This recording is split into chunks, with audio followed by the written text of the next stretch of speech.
Tu cerebro no está diseñado para buscar la verdad. Está diseñado para mantenerte a salvo. Le importa menos lo que es real que aquello que te permite seguir funcionando. Por eso, muchas veces no ves la vida como es, sino así como puedes tolerarla. Lo que llamas realidad, de hecho, es una proyección, un filtro que te protege de algo demasiado crudo para mirar de frente, el vacío que se esconde detrás de tus certezas. Nietzsche lo resumió en una frase: no existen hechos, solo interpretaciones. Tu mundo no es objetivo, es una ficción funcional. Cada cosa que percibes está teñida por lo que temes perder y por lo que deseas conservar. Esa es la trampa, pero también es el secreto, porque mientras crees que luchas contra la vida, en realidad te enfrentas a la imagen que tú mismo fabricaste de ella. Esa ilusión es cómoda, es lógica, pero también es la prisión más sofisticada que existe. Imagina que todo lo que defiendes, tu moral, tus heridas, tus ideales, no fueran verdades, sino mecanismos de autocompensación. Que lo que interpretas como tu historia personal no sea más que la narrativa que tu mente inventó para soportar el dolor. Si dejaras de contártela, te quedarías frente a la vida sin filtro. Y eso casi nadie lo soporta. La mente no refleja el mundo tal y como es. Lo edita, recorta lo que incomoda, maquilla lo que hiere y reinterpreta lo que amenaza a tu identidad, aquello que te conforma y te sostiene. Así, crea una realidad funcional, adaptada a tus límites psicológicos. Sin embargo, ese confort tiene un precio. Cada capa de ilusión que te protege, también, te aleja de tu poder. La vida no duele porque sea cruel. Duele porque te resistes a verla. No es el mundo el que te hiere, es la fractura de tu ficción. Cada vez que sientes que algo te duele, es tu historia personal desmoronándose. Pero si tienes el valor de mirar más allá de esa historia, algo cambia radicalmente. Lo que parecía amenaza se convierte en oportunidad, y lo que parecía pérdida se convierte en liberación. Y ahí empieza la vida de verdad.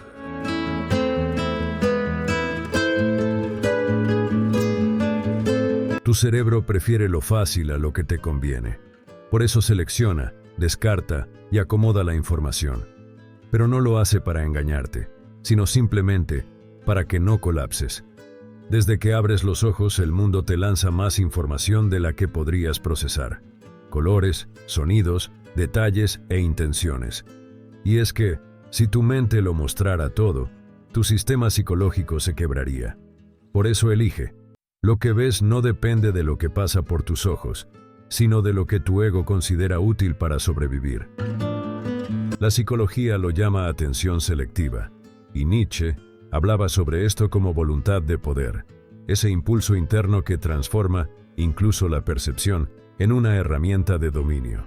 No percibes para conocer más, percibes para afirmar quién crees ser. Tu mente busca coherencia, no verdad, y cuando algo contradice tu identidad, lo borra. Por eso puedes caminar entre ruinas y seguir pensando que todo está en orden. Cuando alguien te hiere, filtras la escena para seguir siendo el bueno. Cuando fracasas, reinterpretas el error como destino.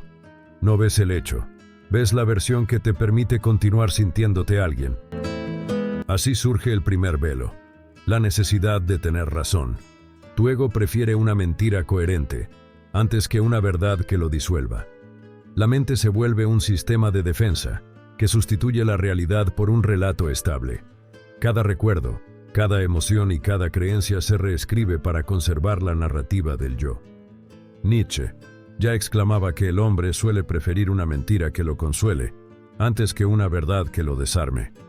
La liberación es peligrosa porque destruye la historia del yo.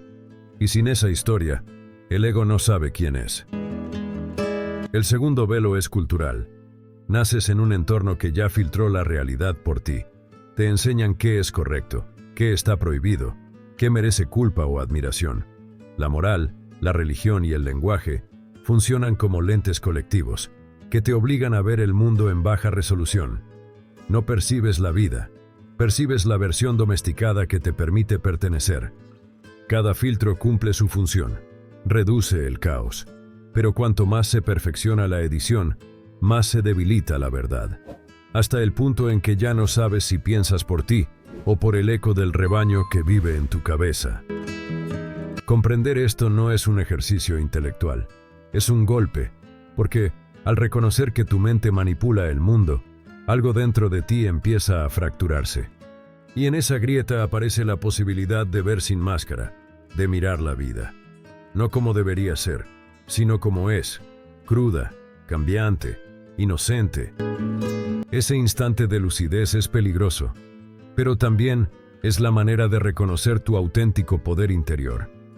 Cuando una mentira se comparte por millones, deja de parecer mentira. Se convierte en una realidad colectiva, y así se conforma la segunda capa del sueño, el consenso. Desde pequeño interpretas que el mundo es de cierta manera, lo bueno y lo malo, lo justo y lo injusto, lo correcto y lo inaceptable, no porque lo hayas comprobado, sino porque todos así lo repiten. Esa repetición crea la sensación de verdad, pero lo que realmente crea es obediencia. Nietzsche lo advirtió con claridad. La moral no nació del amor a la verdad, sino del miedo al caos. Las sociedades fabricaron códigos para domesticar la voluntad individual, para evitar que el ser humano recuerde su poder. Lo adiestraron a pensar que desear, imponerse o destacar debe ser repudiado.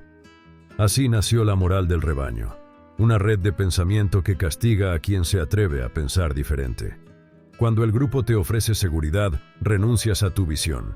Cuando el grupo te ofrece aprobación, entregas tu criterio. Y cuando el grupo te ofrece sentido, pierdes la necesidad de buscar el tuyo. El resultado es un mundo donde todos repiten las mismas ideas, los mismos mantras, las mismas causas y las mismas indignaciones. Un mundo en el que la virtud se mide por la obediencia emocional, y quien se sale del guión es etiquetado como peligroso. Pero pregúntate algo, ¿cuántas de tus convicciones son realmente tuyas? ¿Cuántas veces has sentido culpa no por haber hecho algo malo, sino por haber desafiado esa narrativa que te enseñaron?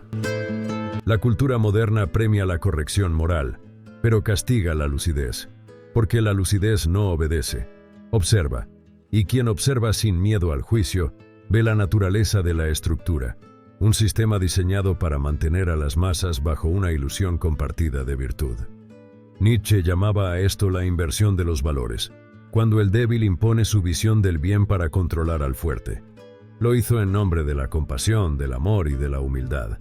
Pero detrás de ese discurso hay algo más antiguo: resentimiento. El rebaño no soporta a quien no necesita aprobación. Lo llama arrogante, ególatra o peligroso, porque quien se basta a sí mismo se vuelve imposible de domesticar. Y eso, en el fondo, es lo que la cultura teme: el individuo soberano, el que no necesita que su mundo encaje con el de los demás para sentirse vivo. Por eso, la verdad colectiva no es una verdad, es una anestesia social. Su función no es revelar, sino protegerte del vértigo de pensar por ti mismo. Mientras permanezcas dentro de ella, tu vida será comprensible, pero nunca tuya. El día que empieces a dudar de las certezas comunes, sentirás miedo. Pero ese miedo es la primera señal de libertad, porque detrás de él no hay caos, hay espacio. El espacio para crear tu propia mirada sobre la existencia. Romper la ilusión no consiste en volverse positivo o espiritual. Consiste en dejar de mentirte. Y eso duele, porque la verdad no libera sin antes destruir. Cuando la máscara empieza a caer, lo primero que sientes es vacío. Ya no hay certezas que sostengan tu historia. Tus viejas razones pierden sentido. Pero ese vacío no es castigo, es terreno fértil. Es el espacio donde puedes empezar a construirte sin ficción. Nietzsche llamó a este proceso transvaloración, la capacidad de derrumbar los valores heredados para crear los tuyos. Solo cuando el rebaño pierde sentido, el individuo puede emerger. Ese nacimiento no ocurre en el ruido, sino en el silencio interior donde la mente ya no tiene con qué distraerse. Ahí descubres algo que nadie te dijo. La vida no necesita propósito. El propósito es la forma que la mente inventa para evitar el vértigo de existir sin explicación. La vida simplemente es. Y cuando la ves sin marco, sin moral y sin justificación, deja de ser una carga, y es entonces cuando se convierte en fuerza. Romper la ilusión implica perder la identidad que el mundo te impuso. Ya no eres bueno ni malo, ya no eres éxito ni fracaso. Eres voluntad pura, energía consciente que se expresa, se afirma, se contradice y se reinventa. Nietzsche lo resumió en la idea del Übermensch, el espíritu que supera al hombre, aquel que crea sus propios valores y se atreve a amar la vida, incluso en su crueldad. No busca consuelo ni salvación, busca intensidad, porque comprendió que el dolor no es el enemigo. El verdadero enemigo es el autoengaño que te mantiene empequeñecido. Cuando ves la ilusión, ya no puedes volver atrás. Las antiguas promesas, la felicidad garantizada, la justicia universal, el amor perfecto, pierden brillo. Pero lo que aparece en su lugar es algo más sólido, poder interior. Ya no necesitas que el mundo cambie para sentirte completo. Ya no te defines por lo que el grupo aprueba o condena. Empiezas a vivir desde otra ley, la de tu propia claridad. Y esa claridad no es moral ni dogmática. Es una forma de fuerza. No significa saber más, sino ver sin huir. El hombre común busca protección en sus creencias. El hombre lúcido busca confrontarse con ellas. Y en esa confrontación encuentra una forma de libertad que ya no depende del azar ni del destino. Porque entiende que el mundo nunca fue un enemigo, sino un espejo. Muestra lo que eres capaz de sostener. Romper la ilusión no te convierte en un iluminado. Te convierte en alguien que ya no necesita refugios. Y cuando no necesitas refugios, todo lo que antes te asustaba se transforma en poder disponible. Esa es la paradoja final. Solo cuando aceptas que aquello que creías real era una ficción, comienzas a vivir de verdad. Cuando dejas de buscar certezas, descubres algo más profundo que la verdad. Presencia. Ya no hay necesidad de entender la vida, solo de vivirla. Porque la vida no se explica, se experimenta. Nietzsche lo habría llamado afirmación trágica, decir sí a todo, incluso a lo indeseable. No porque te guste el dolor, sino porque reconoces que sin él no habría crecimiento. Porque la existencia no es un problema que resolver, es una fuerza que asumir. Mientras los demás siguen buscando sentido, tú puedes elegir otra ruta, dejar que el sentido surja de tu mirada. Ya no necesitas que la realidad encaje en tus deseos. Eres tú quien aprende a expandirse hasta abarcarla. Ese es el punto donde la ilusión se quiebra por completo. Comprendes que el mundo nunca te ocultó nada. Fuiste tú quien no quería mirar. Y en ese instante, sin relato, sin excusa y sin máscara, aparece la libertad. La libertad de crear, de errar, de arder y de ser, sin pedir permiso, sin pedir perdón. Porque cuando entiendes que la realidad no se te impone, sino que se proyecta desde ti, desaparece el miedo, y lo que queda es poder. Esa es la vida explicada. El momento en que despiertas del sueño colectivo y recuerdas que el mundo no es algo que te pasa, sino algo que tú estás haciendo.